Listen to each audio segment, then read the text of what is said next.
I was a government major, which means I had to write a lot of papers. Now, when a normal student writes a paper, they might spread the work out a little like this. So,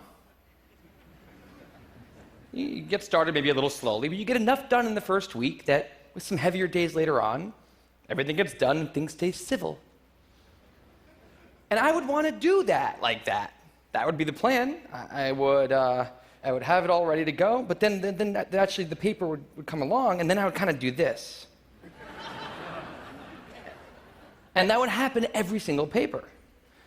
But then came my 90-page senior thesis, a paper you're supposed to spend a year on. I knew for a paper like that, my normal workflow was not an option. It was way too big a project.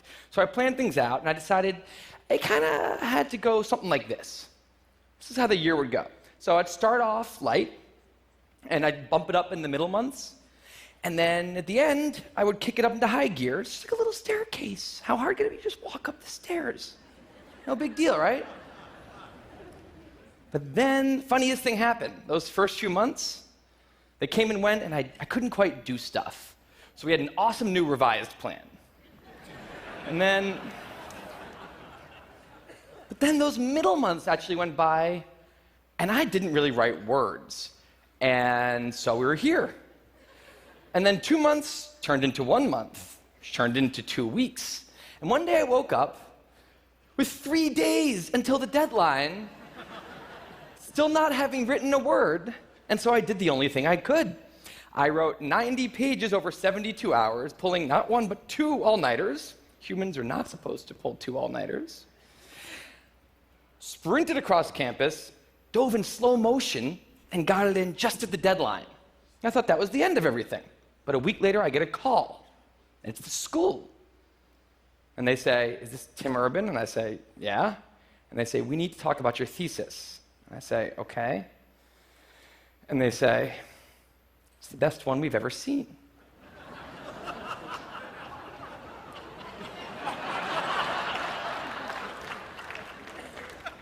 That did not happen.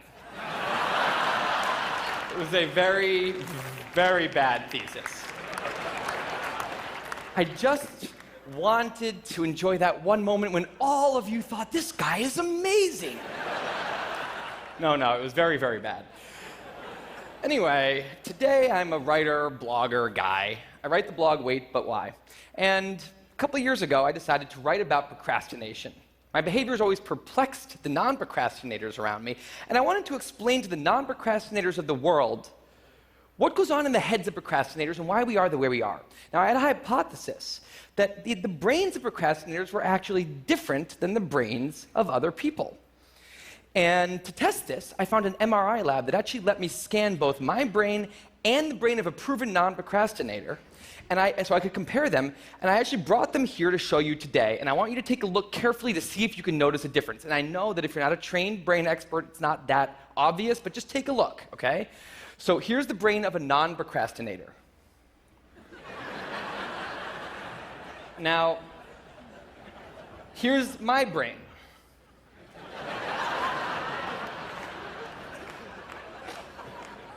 There is a difference.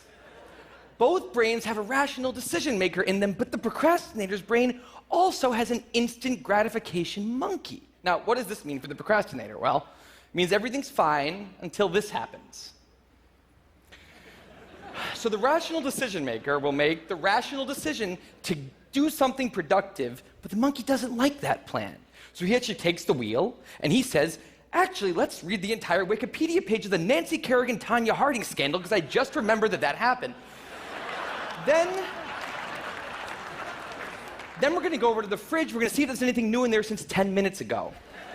After that, we're going to go on a YouTube spiral that starts with videos of Richard Feynman talking about magnets and ends much, much later with us watching interviews with Justin Bieber's mom.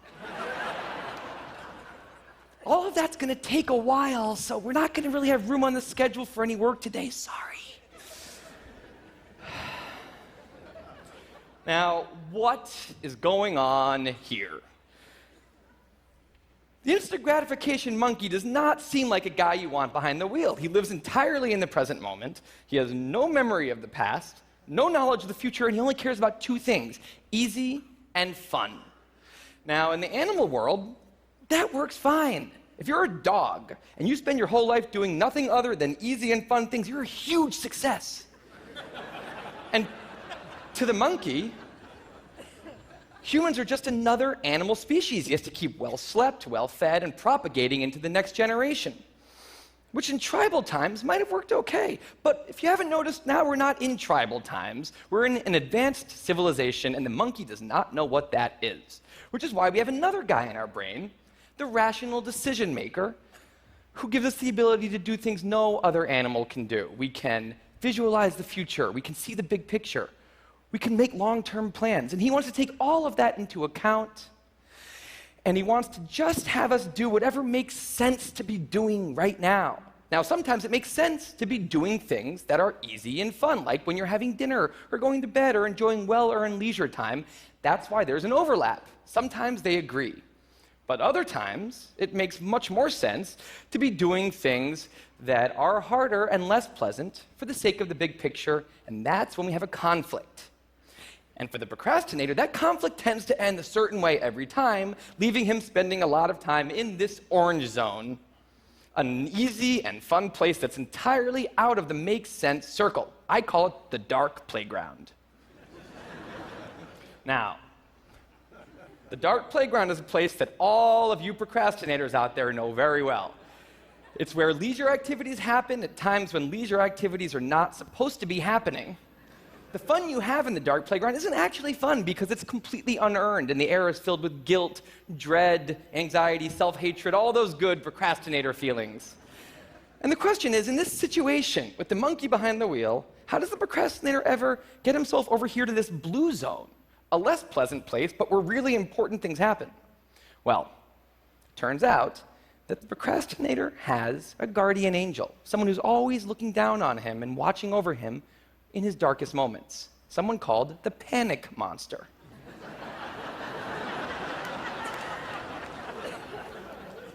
Now, the panic monster is dormant most of the time, but he suddenly wakes up anytime a deadline gets too close or there's danger of public embarrassment, a career disaster, or some other scary consequence. And importantly, he's the only thing that the monkey is terrified of. Now, he became very relevant in my life pretty recently because the people of TED reached out to me about 6 months ago and invited me to do a TED Talk.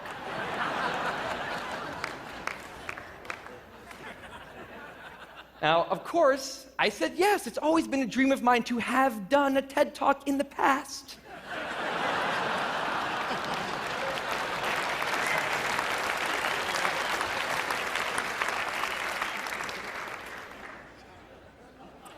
But in the middle of all this excitement, the rational decision maker seemed to have something else on his mind. He was saying, are we clear on what we just accepted? Do we get what's going to be now happening one day in the future? We need to sit down and work on this right now. And the monkey said, totally agree, but also let's just open Google Earth and let's zoom into the bottom of India, like 200 feet above the ground, and we're going to scroll up for 2.5 hours till we get to the top of the country so we can get a better feel for India.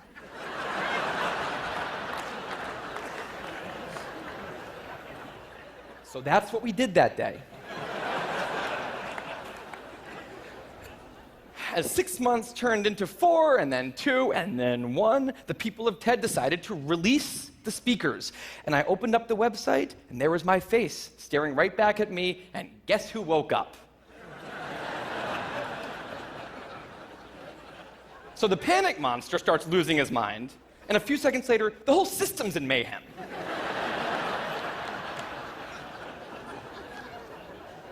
And the monkey, who, remember, he's terrified of the panic monster, boom, he's up the tree.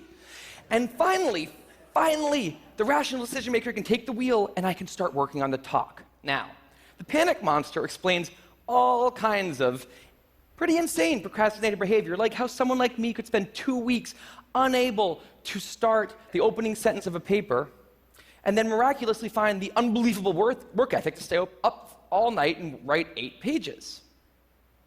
And this entire situation with the 3 characters, this is the procrastinator's system. It's not pretty, but in the end, it works. And this is what I decided to write about on the blog just a couple years ago. Now, when I did, I was amazed by the response.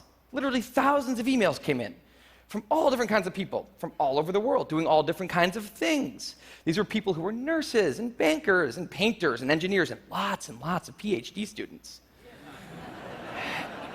And they were all writing, saying the same thing. I have this problem too. But what struck me was the contrast between the light tone of the post and the heaviness of these emails. These people were writing with intense frustration about what procrastination had done to their lives, about what this monkey had done to them. And I thought about this, and I said, well, if the procrastinator system works, then what's going on? Why are all these people in such a dark place? Well, it turns out that there's two kinds of procrastination. Everything I've talked about today, the examples I've given, they all have deadlines. And when there's deadlines, the effects of procrastination are contained to the short term because the panic monster gets involved. But there's a second kind of procrastination that happens in situations when there is no deadline. So if you want to have a career where you want to be a self-starter, something in the arts, something entrepreneurial, there's no deadlines on those things at first because nothing's happening at first, not until you've gone out and done the hard work to get some momentum, to get things going. There's also all kinds of important things outside of your career that don't involve any deadlines, like seeing your family or exercising and taking care of your health, working on your relationship or getting out of a relationship that isn't working. Now, if the procrastinator's only mechanism of doing these hard things is the panic monster, that's a problem because in all of these non-deadline situations, the panic monster doesn't show up. He has nothing to wake up for. So the effects of procrastination, they're not contained. They just extend outward forever. And it's this long-term kind of procrastination that's much less visible and much less talked about than the funnier, short-term, deadline-based kind. It's usually suffered quietly and privately, and it can be the source of a huge amount of long-term unhappiness and regrets. And I thought, that's why these people are emailing, and that's why they're in such a bad place. It's not that they're cramming for some project. It's that long-term procrastination has made them feel like a spectator at times in their own lives. The frustration was not that they couldn't achieve their dreams, it's that they weren't even able to start chasing them. So I read these emails and I had a little bit of an epiphany that I don't think non-procrastinators exist. That's right, I think all of you are procrastinators. Now, you might not all be a mess, like some of us, and some of you may have a healthy relationship with deadlines. But remember, the monkey's sneakiest trick is when the deadlines aren't there. Now, I want to show you one last thing. I call this a life calendar. That's one box for every week of a 90-year life. That's not that many boxes, especially since we've already used a bunch of those. So I think we need to all take a long, hard look at that calendar. And we need to think about what we're really procrastinating on, because everyone is procrastinating on something in life. We need to stay aware of the instant gratification monkey. That's a job for all of us. And because there's not that many boxes on there, it's a job that should probably start today. Well, maybe not today, but sometime soon. Thank you.